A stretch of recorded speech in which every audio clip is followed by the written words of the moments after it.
Hello, everyone. I'm currently in the archives of the Lac La Biche Museum. We are unfortunately still closed, but I thought I'd give you a little behind the scenes look of some of my archival work. So, what I have for you today is a photo album, and you may recognize this style of photo album. You may have had one when you were younger. For those of you who don't or just need a refresher, basically what this is this is a piece of cardboard that has glue on it, and then there's a piece of plastic sheeting over, so you can put your photos in, they'll just stick down, and then you put the plastic over for protection.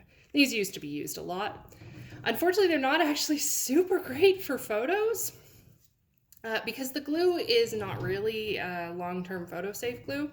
So either your pictures are going to get stuck down and you just can't remove them, or the glue might leach into the photos and damage them. So when these kind of albums come into an archive, we like to try to remove them and store them somewhere a little more safely. And I'm going to show you one of the tricks that we use to do that today. And you can see I'm wearing gloves. Got my gloves.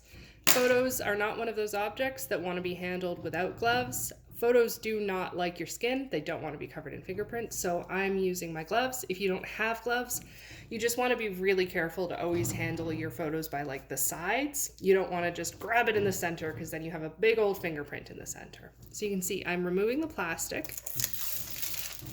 Oh, it's sticky.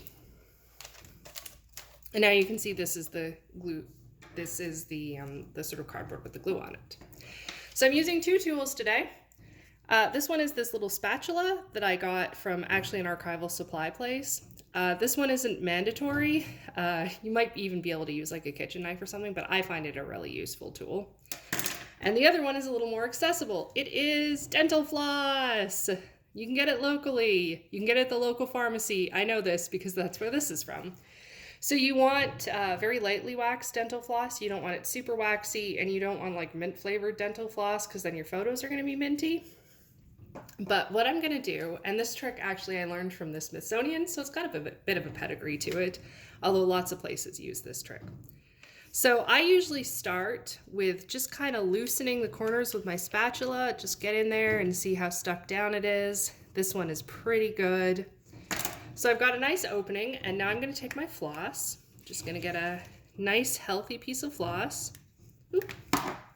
Wrap it around my fingers just like you would if you were flossing your teeth, but instead of sticking it in my mouth, I'm just going to hook it under the corner of the photo and just bring it down. And you want to be very slow, you want to be very gentle, you want to make sure that the floss isn't hooking anywhere and tearing your photo. But because it's very thin and because it has this wax coating, a lot of times you can kind of get it through and break that glue bond. See, there we go. There's a bit of toughness there, and boom, my photo is safely removed from my album, and now I can store it somewhere where that's going to be a little more archival safe and where it's not going to have glue leaching in. And that is my archival trick for you today. Have a good one.